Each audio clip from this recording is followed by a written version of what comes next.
Abishma no Nsempa ye magana adihye nyina da achen san emama kwa ba de bonua 95.1 from so central for akwanwan anadwo de swem ya no ya bobo nsem nyina no abododompu a ye de ya bra samufo mu so nya da jesi nkunya so so kroje eno na ebra so ye de besomo sase nei eye ebrada kwamba se ye adomana dama watabiri sum de frodi ha bebo se pomenu akotwa wisi ahwen santemo dimu ada sitrodo ntia ba ne se ya ni atie mu asido asda emunsam hyeno so ya ewia nsem nyina na yabone tofa na afia twede pim ewo newonline.com eno online portal called ma na just working kan nsem ni bibro of kase mu funita ho bibia de yie kama na anopa edwane Facebook no so Lois Adawroma ene watu ya hwene mu ngoma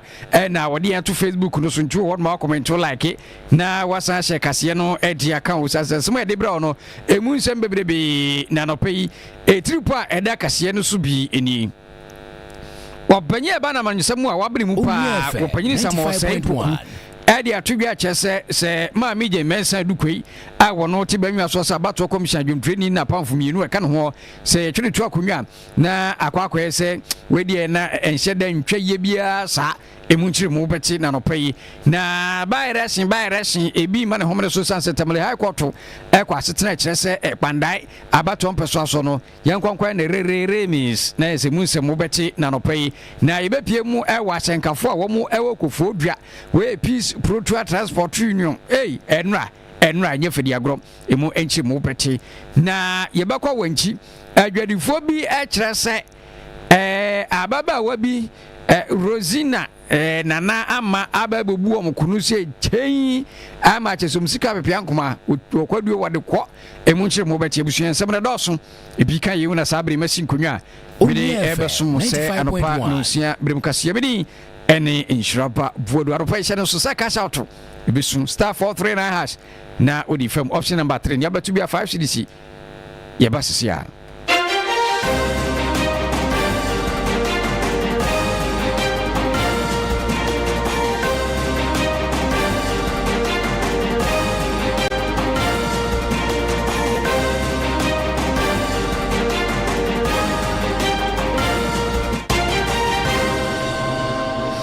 Abusua fe yensha nsamanase na yenye ne kete wo sia no pay fama odwane Facebook no so na yakonyina na kase no hye na comment like na ze yakua nimpa na wopanyina wono e ba na manyosemu a ibrani be se political analysis owura samwa wo se epuku na no pay wode nsema twedwa kyese wo hwe se dia nura de bebo amane se abranche ne tin ene Joseph Blankson Adumaji wabomodin a application Ghana mampanyi John Dramani mama se enemani ya abato komsha dwumtreni ma mejen mensa dukoi ne na pamfo mienu ajomdi na chi Dr. Bosman Asare na fe Samuel Tete wo mienu nyina anase wo miensa yentwom to akonwa ansa djuma wombo no ye kokwasa djuma ama wo hwe ama mra di bu man no kra na kwan be fa so aja abato komsha se wo bon kokofrede di kwane di se o man no trimpo anase di bia ye di ama no won hyeda nsoso yi a na che se ho aba be da adwase je timpitishin mampanyi no ho no na sansem yi ene boy homoden a na ye ne wopanyini sama wo sei poku na wore twudwa chese wo hwe maame no dwumadi a wo die se wote banwa so no a wono kra chese wadma da maame nei banwa wote so no nyese bia waye bias bia na wo hwe abato na no ye koto ye kra no opposition party free okwam wo mo na sabra bi tabiri amanyo ye banwa di so enti wanye kokwase bia ankase bia we no wo si ntatwe ama wabom nsem nyina go yunti on de obesere pa se betimi anka dwuma no wo mfa ema no na wo ankasa wo nto aso oh se ababi timi yi no ba na isi timi so ba timi yi ma abafo fo ba dia na e fa ba bi ne betimi anka se on bu di no akoso anye mo bias anase yi mo am mpise e ba se to aba no onye aba na wo yi nu na edi nkunim e mo position be di nkunim ti no e wo bi sa bia betimi anka fa ba bi no e do mutimi share election so ma ka ye manantia de ba ya eye mampanyi dada John Dramani Muhammad ko nyandi mu dia na ka be no mu di omuduma yi abusuanti wei ene ensema wo panyini sama o se poku na no akikura wo sa to ane nsam so no se de mamra ba se yi wo bi a wo te banwa so sa abato kom che dwumtreni a wo hwe sa eniema no ana se ne wetimi aka ne prenye prefase yi no a chese we no kra no be yensa no be ka so we bi a manyosem ana se bi ene bi no ye de after no nti wo be sere pa se betimi a se enya yi na ene ebureni be se weti se we na be ye bad proceedings ana se presidency no na kache ne yi wo mo temperature kwase yenyino no opanyi samo se poku se betimi a se enya akoyi ni pe eden se na ho beba ni se emra no makwan se obi se di media bia ye pen fo bi di interest of petitions na o akonya to betimi petition o ma panyi na enfi mu akoso na se no kwete ye o kan no mu a ye be se ni panifo na ye mi hu ni se yeah, too political and yeah, be the hotel. Basically, 95.1. Yeah, baby, not to be a question. It could be a chick. Now, Neman Ecoso, a Bacadi, Emma, yeah, community cabinet or minus any Nipano, baby, the little baby. So, nothing is my dear question. The other is petition is a constitution. I might have finally been pro. Meaning that. We should always ensure continuity. Now, one man knows to let you up. Eugena ni kwakwa mo no na opanyini eye wo se puku di somewhere to get chese we di obesere mampanyini ukrani nemo ukrani nsem kra na achede a chepa na odren na wodi ema mampanyini se betimi a o se ba ne sa no beka so amanyosem we ba na abato komhya dwuntrini ho ni ho no ne de fofra ba na ba we na se yesasa ne sa na wodi atodwa chese mampanyini di wo sere ne pa nke betimi a wo ma sa mpanyifo yi wo mo ntam banwa so mo adwuma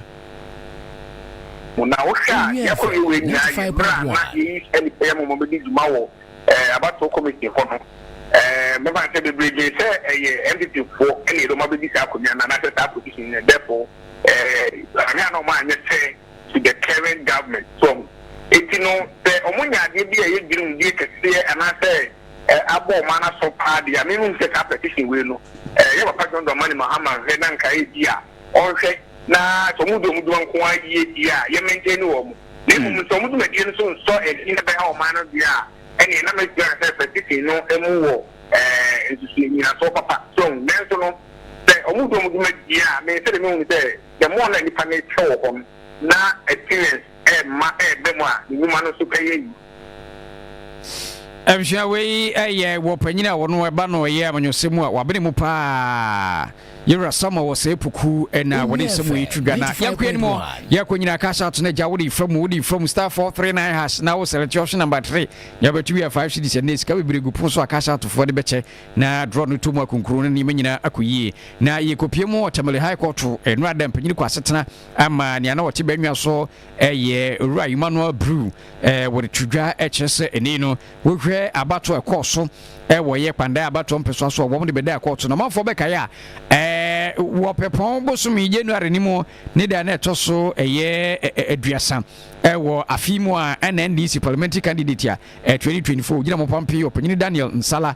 wo de abato no ensusu aso kodan Tamale High Court se eniema bi ho ma won hyeda ntene ho asese abato wiechi na wom kenkan ya wom se opanyini Matthew Nyindam ono na ye mrase bedwani otibanwa so makwanda abato mpeso so opanyini no enkodimdie achimi akode amano na enumo no na afei opanyini Daniel Nsala de ensem no kodan court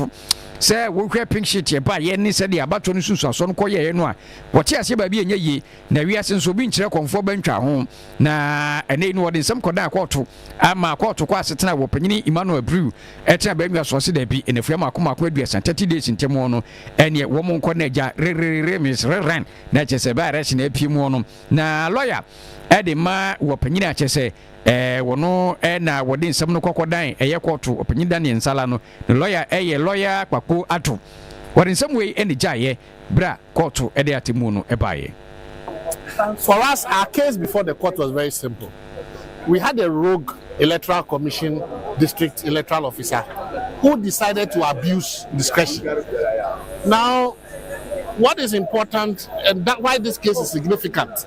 is that FM 95.1 every district election collation center, there are certain rights that are preserved for the candidates. Now, when the polling station closes, you move to the district collation center, and that's the parliamentary collation center, and certain things can be done there, including asking for a recount of even the polling station. Now, when you say that the disturbances at the collation center, the law is clear that you either adjourn it to the next day or you can adjourn it even for a week.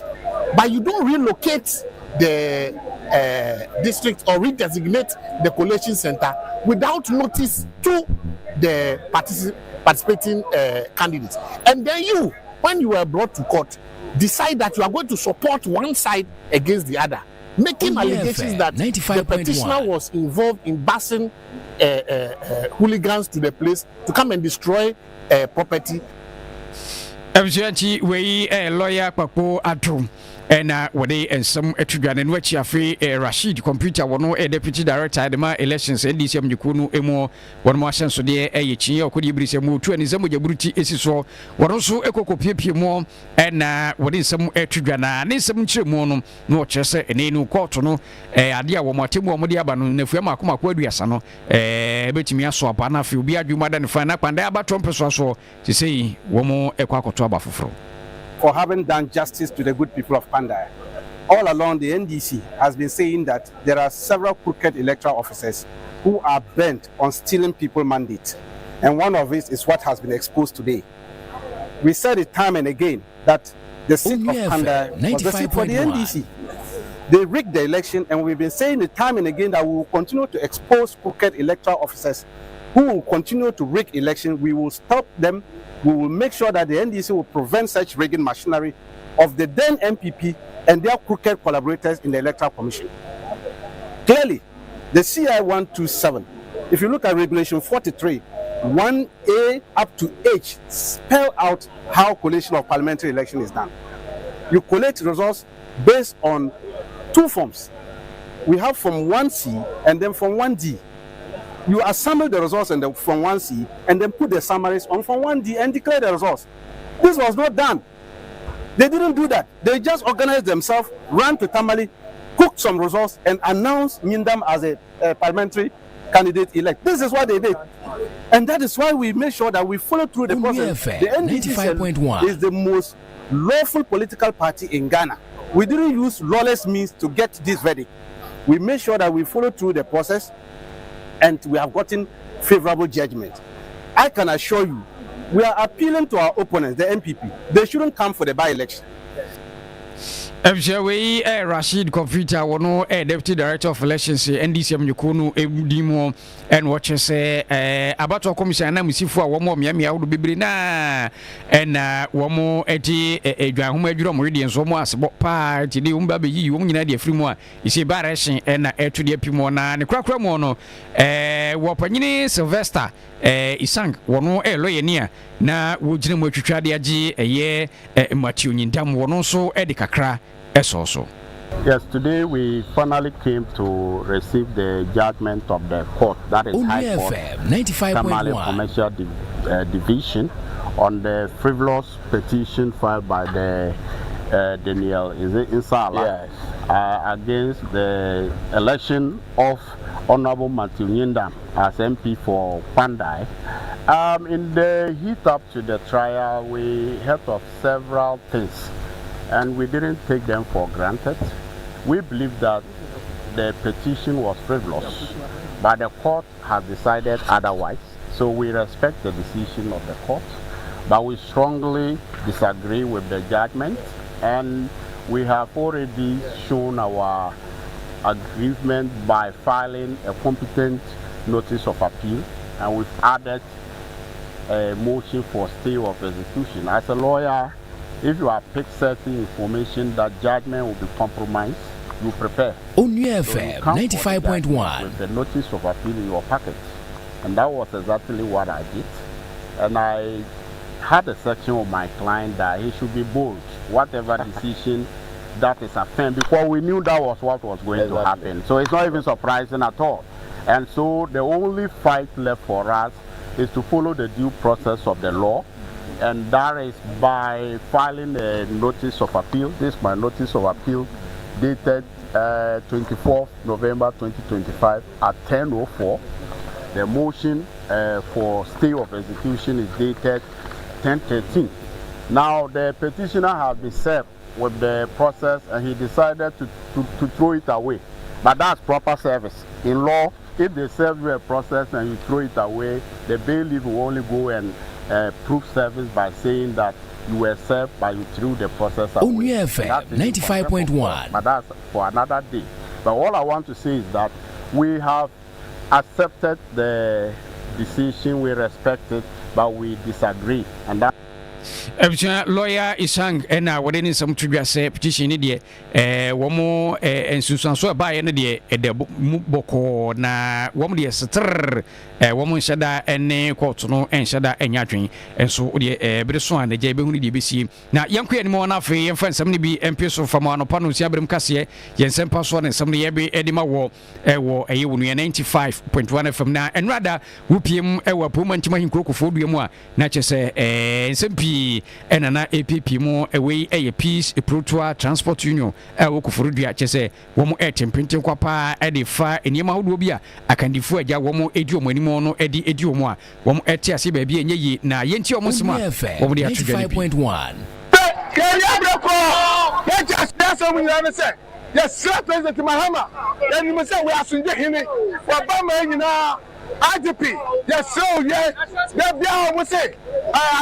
police poro amaso manya order flow what is what say they bia ma pamu yapi ha yeah engine this asa so we are sunje IGP and ba here when you prepare yes so national security on my Ghana one sorry Ebjeno na we Facebook enra na enye fedi agro kura se de omuni abrese krodomo eja driver for na ye gu asaf me weniu na chese anwa yedne pa na Colleges of Higher Education Teachers Association of Ghana sitake wom de attribute chese wom de omon pempra wonyina de agu fo mo anya de acheso mo gba adwuma bia entie ne school for woni e ba chese fedi omuni kura tutu de agu omusem ne nanom na wom de bettribute chese National Labour Commission NLC one mo ekodi kasubo me busumi 2023 no ha na wom agwani mu agwa fi dem pim entuom de omkukun kaka de agu fo mo esuafo no ensem a wom de ba bettribute chese wom kra de na woman can be shimo and we epimo. Yes, this early morning, yeah. And the young who do internet, so say SICAG assign air cost strike effectively from NIA 24 for a job day. And Yana Yagin Ebaso says strike. Okay, and the American phone is a CCA America say the classes and Shadan active. Lecturers know your name so many are aware of that. And today do na a ya monko for a day so I cancel classes and prayer. 95.1 which will be a number and see and then I idea cost and report. And see Yanam ha nessa to say that you be Biano, your Kwame by your Kwame, baby, no call imagine say Omube coffee and see where them could to join a good from Naesha by the say. Esranada on chain teachers for the car. Your lectures no more class by cause it's not going to be okay. Say a Benenam Hanumqua. Yeah. Striking me, like I say, and then no pay Machiana CSO sit for no cost price. And the first night, lectures need be a cancel. A bit so any around, but a bit so then about class. Everything is in section though, but some lectures are not in campus. A bino, a domina, or a boy. It's until you be nearby. And nearby, so in Only FM 95.1 payment on school fees,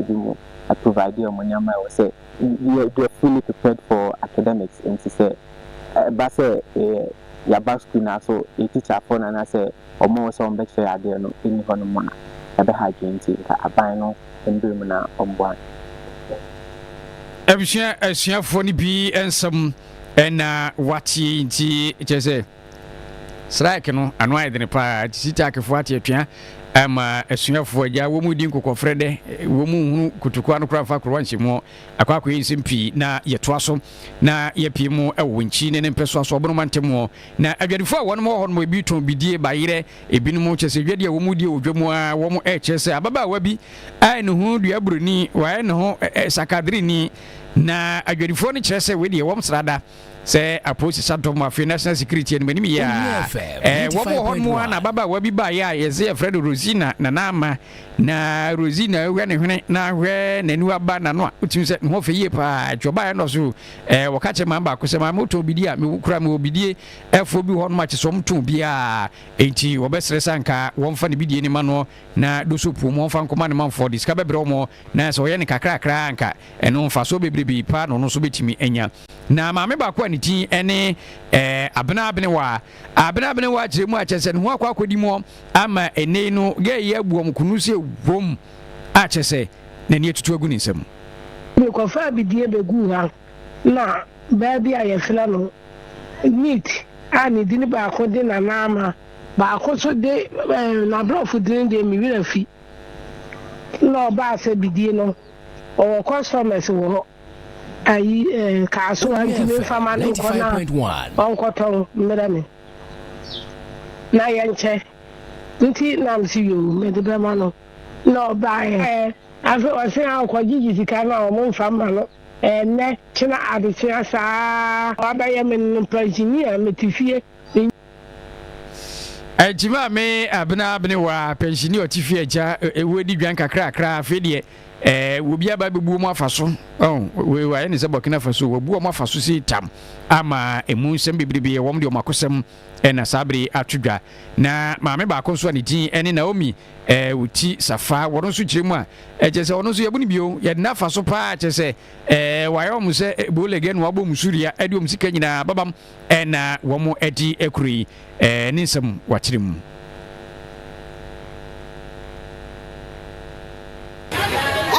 na neat maintenance ka obefa ne ma no so no afi bo so me miensa nso ni ye wo mu eno so